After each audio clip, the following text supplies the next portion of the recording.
It's not always that the sequel is better than the original, but I think in this case, it definitely is. Now, I'm only on part 1 of this second book, but I have a good reasoning as to why I think the pacing of this has been so much fun and it's going to be better than the first. Normally, when we get a second book, the first book has been one encompass story. But for this series, the first book was simply the first third or the foundation or the setup of a larger trilogy. And what that means is we don't have that awkward period where the main characters are trying to go back to their old life, things have to get really bad, or a disaster has to happen before they're convinced to jump back into whatever it is they're good at and save the day. In this series, we already have all of our characters just continuing the storylines from the first book because the first book wasn't one encompass story. So after just the first 3 chapters of this book, I was already completely hooked in. I'm already following characters who I have a vast background on in scenarios that I know a lot about. So the pacing and the way this book grabs you from the outset is awesome. And the reason I think it's better than the first is because we already have a lot of plot undercurrents and these deep characters that we met in the last book immediately jumping into their storylines, and I just can't explain how fun that is. So let's talk about these 3 different storylines that we have. The first is the newly promoted West to Colonel West and the named men. And I did predict it immediately. They bump into each other. The named men who are a part of Logan's band, shall we say, immediately bump into West in the north in Angland. And what this first part of the book is all about for that storyline is really highlighting the uselessness of the Union. And we already knew it was quite useless based on the characters we'd met, how things were run in the capital, and really the leaders that we'd seen, including the king and all of the nobility as well. They were absolutely pompous and useless, and Jezal was our example of that. Now we get to see that uselessness in the field. We see the prince enter the field, being given an opportunity to go and make a name for himself, battling in Angland. But the big issue is he's actually going to battle against somebody who is rough, rugged, and earned his status, whereas the prince is none of those things. He's earned nothing, and as Abercrombie says a lot, he's living in a dream world, and all of those around him, their only job is to sustain that dream.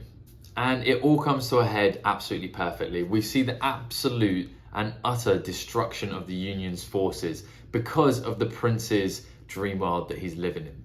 And at the end of it, the only people that we know for certain are alive are West, the prince, and the named men. And honestly, the battle was so satisfying. Just seeing the bubble burst and the dream world burst around the prince and his consorts was absolutely incredible, to a much higher degree than we had when Jezal's bubble has been burst many times since he started interacting with the rest of the main characters. So I think this is the fall of the Union. And where does the Union go from here? I'm not sure. Can this battle be rescued? It's going to be very, very difficult. I don't think so. Not this battle itself, definitely not, but that overall war in Angland. It doesn't seem like it. It seems like Bethard has all the resources and all of the ability. So with those two together, the Union is in big trouble. So what I predict might happen from this storyline is we had this moment where the named men were scouting and they saw Bethard's camp, and they decided between them that the best thing to do would be to go in and kill Bethard. But they also said it was irresponsible. They were there to scout, and the Union needed to know that Bethard was there. But it kind of hung on a precipice. If one of them had decided to push it and say, let's do it, I think it would have happened. So maybe we return to a situation like that, where Bethard thinks the war is won, and potentially we get West heading in there, or the rest of the named men, to go and do the only thing that really they can do, which is kill Bethard, cut the head off the snake, and hopefully that will quell the Northmen in their conquest. I don't know, it might be the opposite, but who knows? But who would have a claim? Who would have a claim to the Northmen? It sounds like maybe the named men, if they could defeat Bethard's children or Bethard's brothers, I can't remember who they are, the second in command.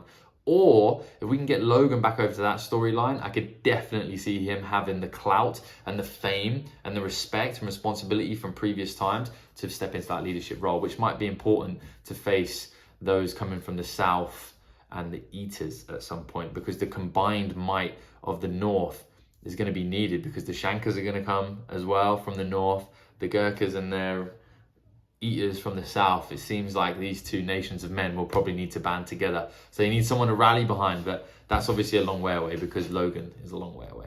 Now, as a side plot in this storyline, we do get to see West head to part of the Inquisition. And what he does is he forces his way in via threats, essentially, and he takes a load of people to be smiths. And he actually also takes a man and his daughter, I believe it is. Now, I think maybe here we saw Muse, which is someone who is being tortured and to be sent to Angland at the very start of the first book, tortured by Glokta. And I think that there will be a reunion between those two, because it felt like that was being foreshadowed at the end of the first book. So I don't know if he is who was saved and brought to be a smith by West, but somebody from that camp and a woman were also alive at the end of the battle. So potentially it is that person, but we shall see. And then we have our fellowship, if you will. We have Bayaz, we have Logan, we have Pharaoh, we have Jezal, we have Malachus Kai, and the absolutely frustrating to read Navigator. And these are on a quest. They're on a quest of which I have no idea of the final destination, and neither does anybody except for Bayaz. So it is very fun to read. Now, what's becoming more and more clear is that the mages, or the magi, are really having some kind of scramble to push the world in the direction that they're looking for. Now, obviously we have Khalul, who is a dangerous character who's been working away in the deep south, or wherever the Gurkhals are from. I think it's the deep south. And he is working towards one end, and a couple of others who are there as well, who are obviously aligned with him. Then we also have Yulway and Bayaz, who are obviously pushing in the other direction. So understanding the relationship between these mages or magi and the chess game that they're playing, and the pieces being the powerful people in this world, it's really tantalizing. It's tasty, it's set up fantastically, and it's being bled out really slowly. Like, all of the magic system, all of the lore is slowly being bled out. We're learning it as the characters are, and I have to say I'm really enjoying that.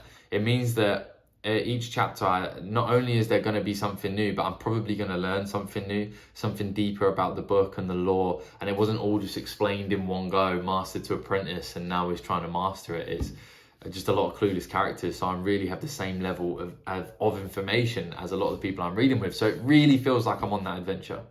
And we do get some interesting information. We get the information that Uz, E-U-Z, I think Uz, is or was a half demon, and Uz had his children. He had 4 brothers, 3 of them given things to learn, the 4th one kind of shunned, and the 4th one ends up digging a deep hole, and that's mentioned a few times, and skated over by Bayaz on purpose, meaning that whatever he found by digging through the hole, that's what we're looking for. That's going to be pivotal. That's going to be really important to the rest of the story, is either what he found or where he went, which might be the other side. We also find out that some people are also touched by the demons, and Pharaoh is definitely one. I would wager everything on saying Logan is as well. And what that leaves is, well, who else is? Surely it wasn't a random collection of people put together for this trip. Why did Bayaz help Jezal in the fencing tournament? Why did he send for the navigator? Why is Malachus Kai there? And Malachus Kai is very suspicious. This book, he's become very suspicious to me, and I actually think that Malachus Kai is a traitor. I think there's more to him, and I think maybe he's somebody dressed up as Malachus Kai, the real Malachus Kai, or wearing a face to get close to Bayaz, because he just said a load of sus things about Bayaz once he was passed out. He was saying like, wow, the leader of the mages right here, his life could be taken by anybody. And Logan was like, why'd you say that? And he was like, you know, just to say it. And obviously Tarkovsky's smoking gun, you can't say anything just to say it in literature or in a movie. So I think Malachus Kai is not who he seems. We also, I think personally, are getting some foreshadowing for a Pharaoh and Logan, maybe not romance, but definitely a love scene potentially, because in the same paragraph, we get Pharaoh talking about how she's had lovers previously, which was a surprise because I kind of saw her as like a bit of a feral animal. And then in that same paragraph, her and Logan get some like skin on skin moment where he like grabs her hand or vice versa, and it's brought attention to. So I think maybe we're gonna get something along those lines from them two. And I would dig that. I think it would be a cool matchup. But the most important thing that we get in this first stage is the development of Jezal. Now, Jezal is our pompous, childish, naive individual that we love to hate, or that I love to hate anyway. And we get development. So first of all, we get development from Logan. We get a lot of Logan attempting to lead people. And by attempting, I actually mean leading people. He's done this before. He has strapped men and women to the cause via his leadership abilities. And we see Jezal go from somebody who thinks that Logan is an idiot, and not just Logan, everybody who isn't Jezal is an idiot. And then slowly he starts to take his advice. And we also see the first battle opportunity, and Jezal completely freezes and does nothing. And then we see another reckoning. So they come across a lot of dead bodies, and I think it's the first time Jezal's seen him, and he pukes and he throws up everywhere. And then we get a final opportunity for him to do battle, and he freezes. Then he remembers Logan's advice, and then honestly, he is very impressive. He kills 2 people with quite ease with the skills that he has from fencing, and then he gets brutally knocked unconscious. And it's very clear he's going to have some ugly scars that are going to change his life. And this was something that I knew had to happen. Jezal's life was too protected, too simple, too easy, and now he has an unfortunate, just jarring burden to carry. One that's gonna not just change him internally, but change him externally. How people view him, the kind of life he's gonna be able to have. And it's gonna change Jezal completely, but it's the kind of development that he actually really needed. So I am excited to see a change Jezal. Hopefully it doesn't turn him into a bitter, evil kind of person. Hopefully it does develop him for the better. But what I do like about all the characters from Abercrombie is they're all quite grey. They all have good and bad factors about them, and they own those. So I am excited to see who Jezal becomes. And then we have my MVP, Glokta. So Jezal has been sent to Dragoska, and what his job is to make sure the invading force isn't able to take the city. And what happens essentially is he engages his extremely capable brain. He discovers the plot, he discovers the traitors. He also manages to negate that. He's given a huge gift by the bank, and then he uses that gift to his advantage. However, he does kind of get a change of heart at the end, and we'll talk about that. But first, I want to talk about the bank.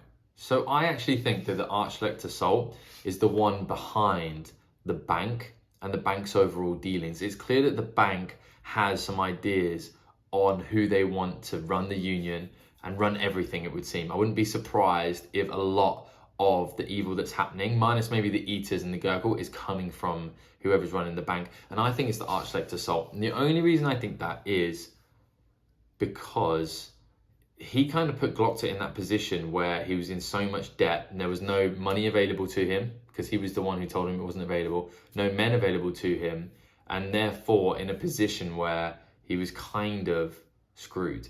So he's one of the only ones who knew that as well. And then conveniently, very soon after, the bank comes and offers funds. Not many people knew what a sticky situation Glokta had put himself into. So surely it must be the Archlector Salt is in some way at least connected to this bank. So that's my idea right there. The second thing that we definitely need to look at is Glokta's kind of change of heart.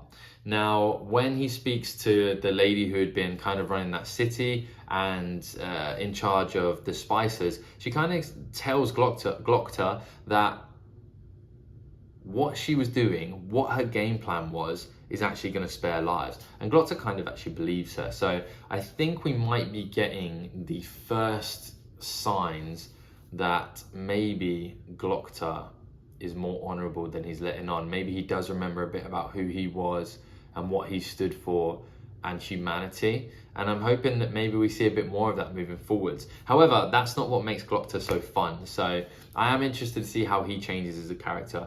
What are my predictions for this storyline? I just don't see how they hold off the Gurkles or Gurkish for a really long period of time. Like, the numbers are completely outweighing.